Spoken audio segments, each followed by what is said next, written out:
Hello mga kaibigan, kumusta naman kayo dyan? Good morning sa ating lahat. At ito tayo ngayon, biglang napaisip na mag-vlog. Matapos ng ilang buwan, siguro mga lampas ng isang taon, kasi nga na-discourage na tayong mag-vlog. Susulitin natin ang araw dahil today is Saturday at pwede tayong gumawa ng ating mga personal na mga activities. Dahil bukas Sunday, magsisimba tayo, tapos magpiprepare ulit para sa ating mga gagawin para sa ating trabaho for the next weekdays. So sabayan nyo ako kung anong ginagawa natin ngayon dito sa bahay. Okay, mga kaibigan. So, pasensya na kung ano yung mga content natin dito dahil nga sa katagal-tagal ba naman na hindi na tayo nag-vlog. So, wala na akong idea kung ano mga content na maganda. 8 minutes to 12 na. So, tanghalian na. Kaya lang busog pa kami eh. Busog pa talaga kami kasi nga nag-lunch tayo mga bandang 8:30 na. Siyempre, Sabado, matagal tayong magkilos-kilos dahil nga wala tayong pasok. So yun, siguro mga 4 o'clock magdi-dinner na kami. Dahil nga busog pa kami, tsaka kumain din kami ng ng papaya, yung manibalang na papaya ba? Watermelon ito binili natin kahapon, pero hindi masyadong guys, hindi siya masyadong mapula at hindi masyadong matamis, pero okay na yun kasi nga masyadong mainit ngayon, lagi tayong nauuhaw dahil sa El Nino. May pakita pala ako sa inyo guys. Ito yung bigas na binigay ng aming gobernador sa aming province. 10 kilos siya Ngayon pala ay magpapakuha tayo ng nyug kasi yun nga gusto ko na lang magbiko dahil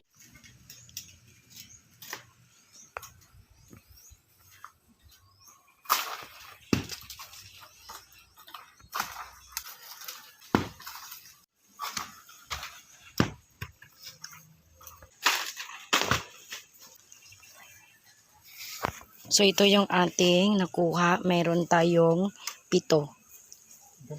Yung isa nandun. Ay, 8 pala. Parang may nagbabadyang ulan kasi kahapon umulan dito sa amin. Sana magkukumpol-kumpol kayong mga ulap para maging isang ulan.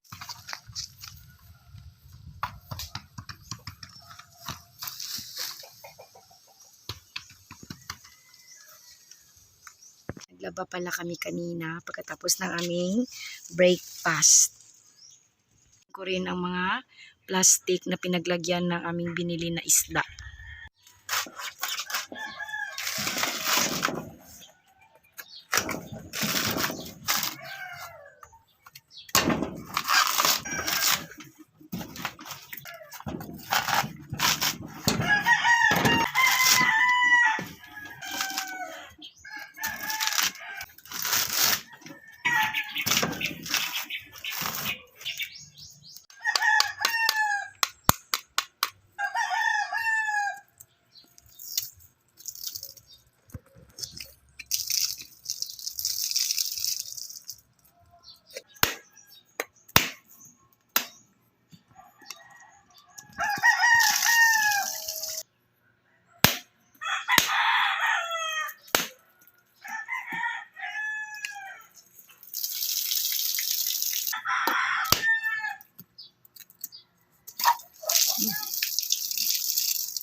Magsaing pala tayo ng malagkit.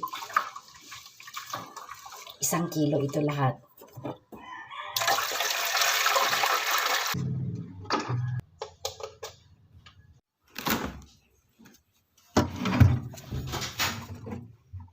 Ay, hala guys, kulang siguro itong sugar natin. I-flex ko pala sa inyo itong binili ko sa aming kapitbahay. Ito marami ito kanina pero niluto ko na yung iba. Sinama ko sa sinabawan na isda. 20 pesos lang yan. Tapos ito din, 4 ito kanina. Ginamit ko rin yung iba. 20 pesos lang din. Ito lang ang ating pinabiyak na niyog. Bali 4 ito lahat para sa ating biko.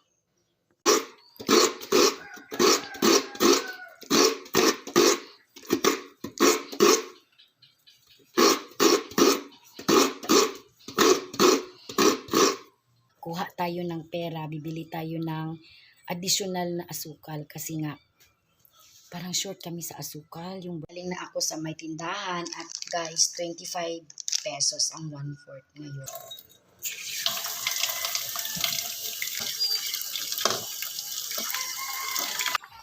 Ayan na guys, oh, nakita ninyo masyadong rich masyado yung ating niyog. Sama ko kayo dito sa ating garden. Mangunguha tayo ng udlot or yung tangkay ng ating orange tree.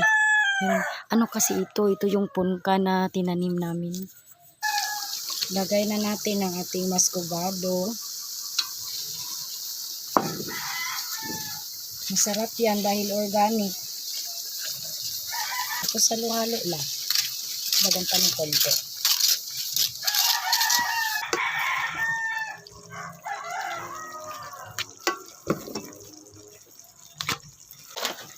Vlog pa mo. Sige, dalian mo. Ito na yung ating pangmalakasang biko. Nagdagdag ako ng daon ng kalamansi.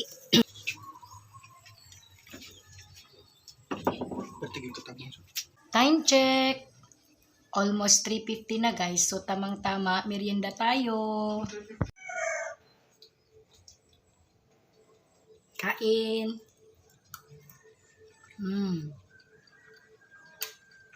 Masarap.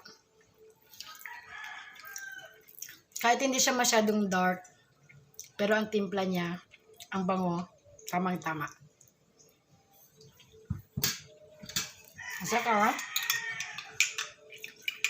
Partner natin sa kape.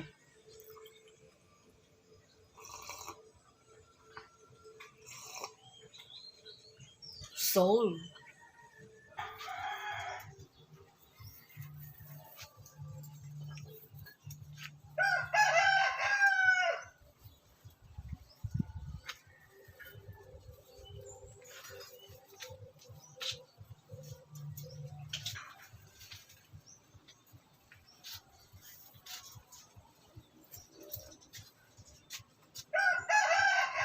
Masyadong mainit dito ang El Nino, pero himala kahapon umulan. So ngayon, kunin na natin ang ating mga sinampay para hindi tayo maabutan ng ulan.